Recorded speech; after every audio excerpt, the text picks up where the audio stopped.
Alright, what's up YouTube? So first off, I know in my last video I said I was using my phone to take videos and editing on my archaic laptop. Well, I did get a new camera. I got the GoPro 10 and I'm using a new laptop as well. Thanks to my buddy Carrie, he hooked me up. So videos should be looking a little better and a lot easier for me to edit.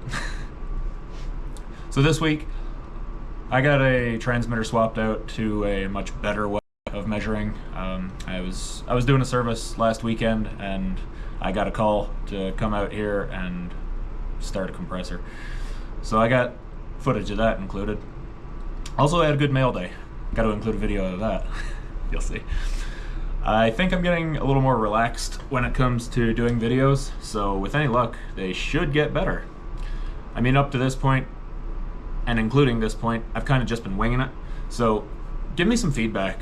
I know my videos suck, but if you don't give me any opinions on how to make it better, I mean, you're just as guilty. So here's for another week. Let's get to the intro.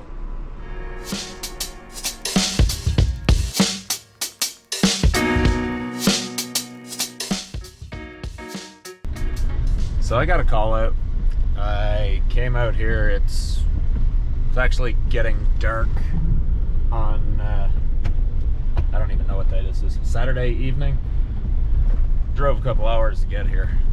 But they're having an issue with one of the main compressor motors, like the residue unit.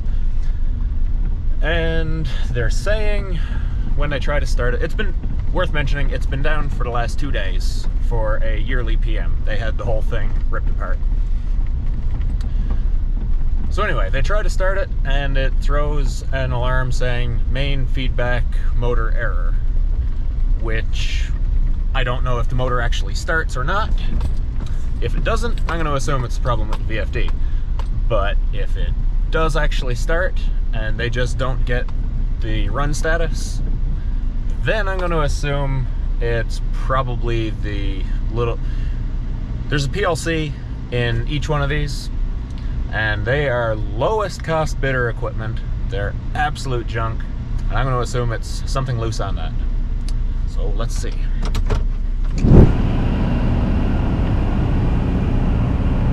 Main motor running feedback failure. Let's give it a little reset.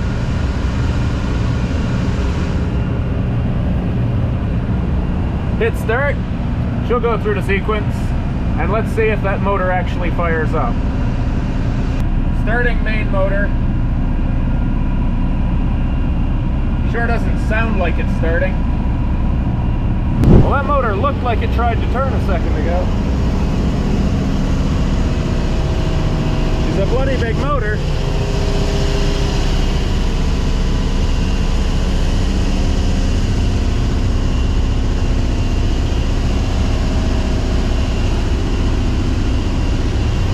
Okay, so we got a feedback failure. This thing never actually tried to start. Well, I'm not even sure if this is the right MCC. I think it is. See how it goes.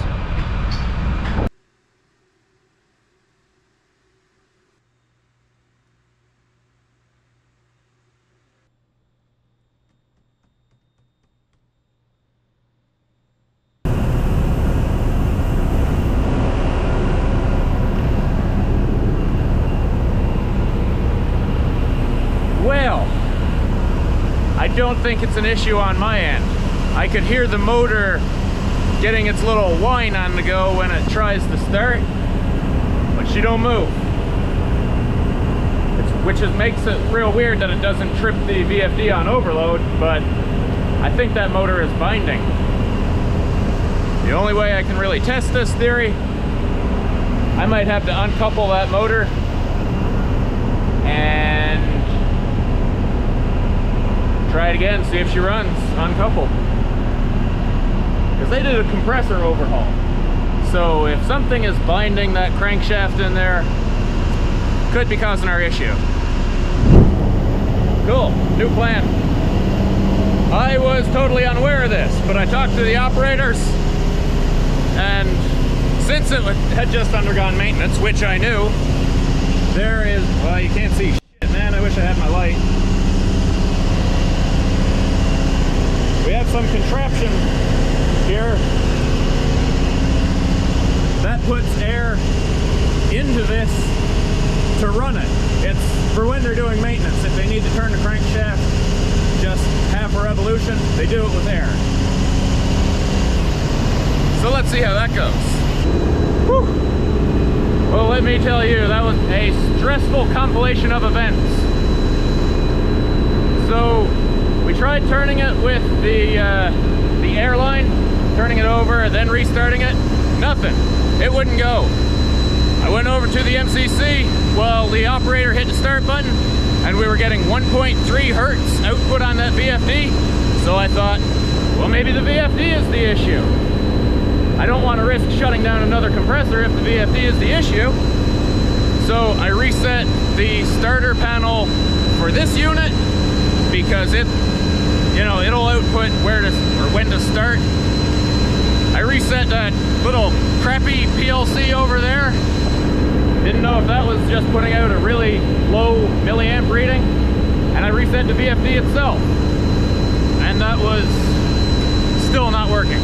I came over, I restarted it, and nothing. It was just a low hum. I'm guessing about 1.3 hertz worth. So while it was trying, I gave it a shot of air. It made some really scary sounds, but it didn't trip anything out. It's not like it was running backwards, because these things have vibration transmitters. If there's something goes wrong, it'll shut them down instantly. But it did start running. Now we have the run status. So I guess it was a mechanical binding. Whatever, it pushed its way through it. It's running, it's lubing. I guess we'll call it a night. 3 days later. Well, well, well. So this is an ongoing project.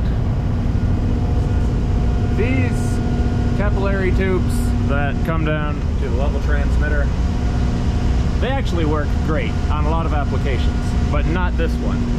Now I don't know if it's the freezing or just how roughly they get blown down, but a lot of the times the capillary diaphragms that these lines go to up there, the interface and process, they get severely damaged.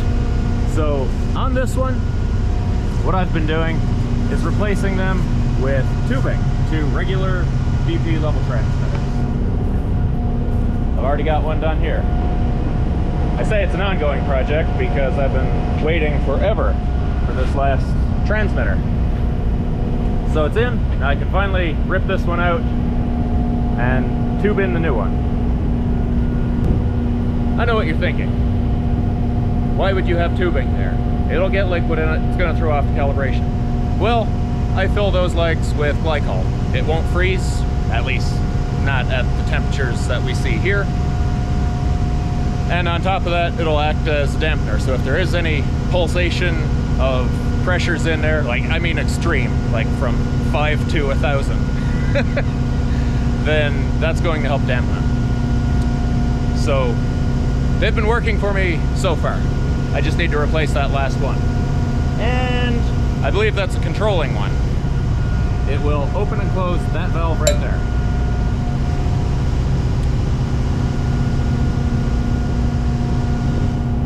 So I'm just gonna have to make sure that's empty, and when I disconnect the instrument, they'll be seeing, you know, minus 25% at 0 milliamps.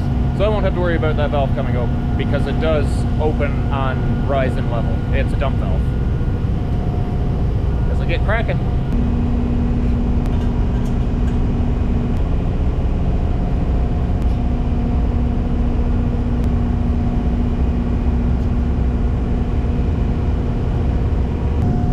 So I just pulled these apart.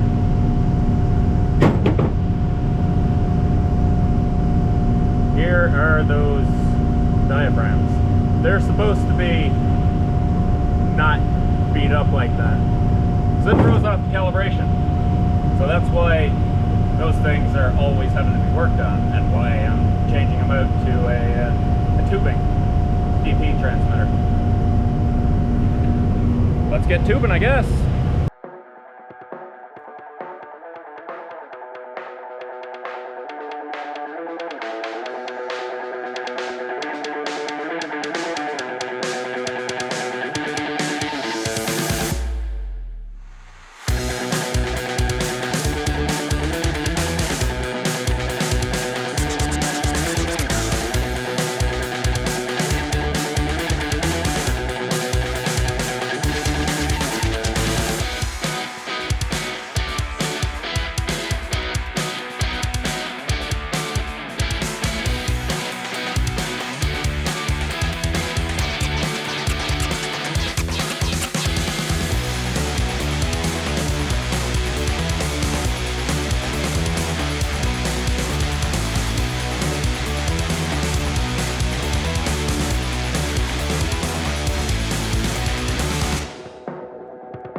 So, doing the tubing that way so that there was nothing to cross over. Kind of crappy, because that meant that the high pressure tap on bottom goes through the low pressure point on the transmitter. So I got to turn this one around. That's nothing special. Just take out those 4 bolts, turn it, tighten everything back down as long as the gaskets aren't destroyed. They should be good. I'm not going to put you through that. So I've got that turned around right here. Should actually just turn this around. That's not a real big deal to turn this around. There's just a ribbon cable going up through there, so you don't want to keep tightening it up, you know, like you're screwing in a bolt or something. But just a little twist one way or the other shouldn't hurt it. Tubing is in and all tight, so I just need to fill these lines with glycol. There's my pump. I've already got the little filling port put in.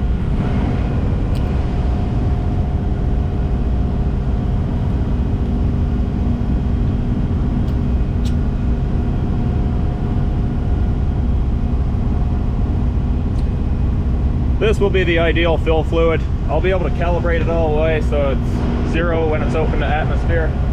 It'll be great.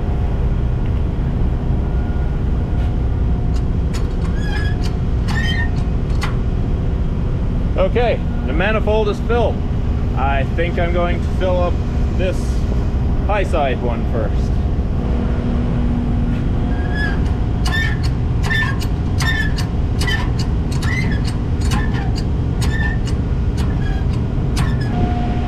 Cool, so we've got that. So I can close off this line right now. That's the isolation for the high side. The equalized valve is open, so the entire manifold's filled. Now I'm going to open up the isolation for the low side, and I'll pump that one until she squirts.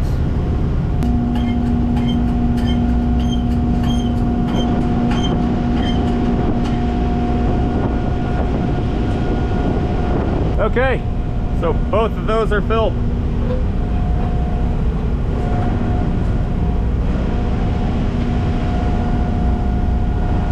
Close that one.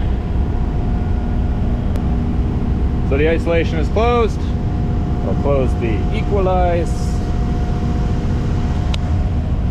and the vent that I'm feeding it through.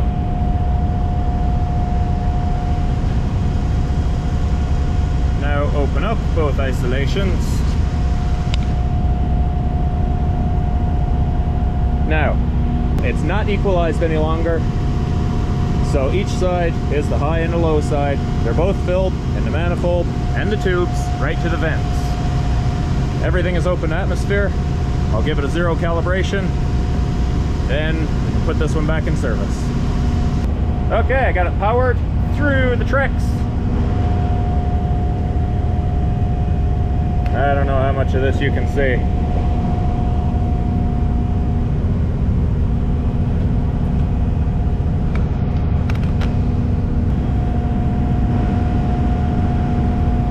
it should be right about 0%, 0.07. It's close enough for me.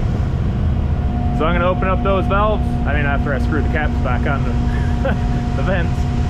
I'll open up those valves, put this thing in service, and I got a few other things to button up. Put the heat trace back on, put the insulation back on, get a new piece of flex for here so that this one doesn't have quite so sharp a bend, which I don't know if you can see it. But yeah, just minor stuff to get back in shape. All done. She's reading. I used the same piece of flex, just needed a 90 fitting. Tubing is done. Trace is on until it runs out, because it used to just go around that big diaphragm capsule that was up there, but that's not there anymore, so I got extra, so I figured I'd just bring it down to tubing, which won't freeze anyway because it has glycol in it. The insulation is back on, and it's reading 13%, which probably isn't enough to open that valve, especially considering that valve is closed. But that's a day. I'll just have to get a tag made up for this one, showing that it's filled with glycol and not to blow it down, much like these. Glycol filled tubing, do not vent. That was a swell idea, whoever put those on. Alright, got a little day in my office. I buy a lot of my tools from TruTech Tools. I find their customer service to be great, and that's why I use them. As it happens, every month they have a monthly giveaway. I enter, I don't win. No big surprise. However, last month they had their big one. It was a 15th anniversary tool giveaway, and I won. So let's get this camera set up and pull it open and see what's inside. I mean, I already know what's inside, but still, it'll be fun to do it together. So the curse of the unprepared. I am needing to open this box. I say open. It's a sign of my age, really. Because I'm opening it. Unboxing it sounds ridiculous, and I'm not insane. But anyway, I don't have a knife, so I'm using a key. Keys are sharp, as anyone who will tell you that has ever been cut by one. Or maybe I'm the only person who's ever done that.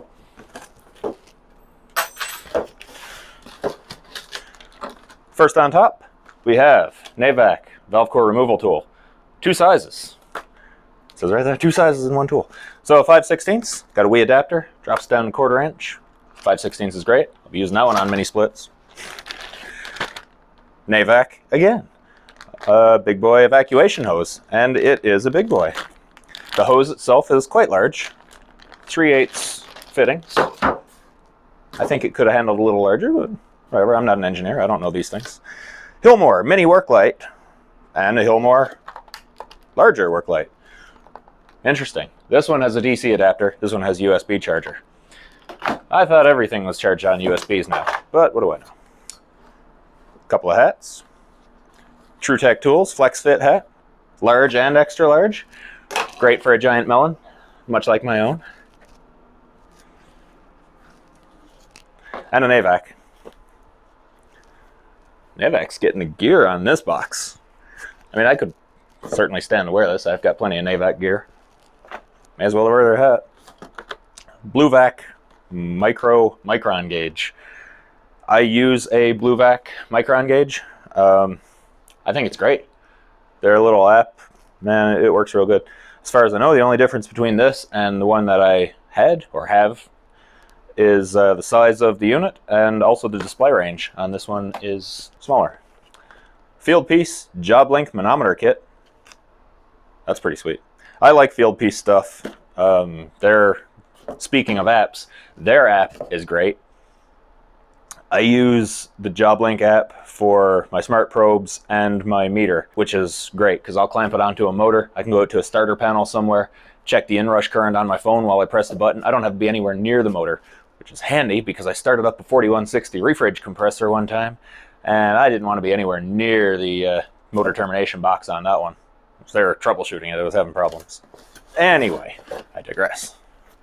Next, the Vito Pro Pack MB3B, the meter bag 3B. I was looking at an MB2 for a while. I guess I can take that one out of my shopping cart now. But anyway, this one has the TruTech Tools logo embroidered on it. I dig it. I'm really looking forward to using that one. Next up, the Melco Mini Snips. Full-size cutting performance, or so says the package, in a handheld package. I really love a good pair of snips, so I'm looking forward to using those. Next up, the unmarked white box. Ooh, the Testo 550i. So this manifold, it's all about the apps today. This one it doesn't have gauges, so it will connect to the Testo app. I mean, Testo gear is good. I've used the Testo combustion analyzers, and they're great. I can only assume this will keep it going. I actually want to try that one out. Can't wait to check that one. UEI, digital psychrometer. A psychrometer is a psychrometer. There's nothing going to be super special about this one. It does enthalpy, dew point. I'm not going to bother reading off the whole back of it right now. We've all used psychrometers before. I'll give it a shot, but it's not going to be anything spectacular.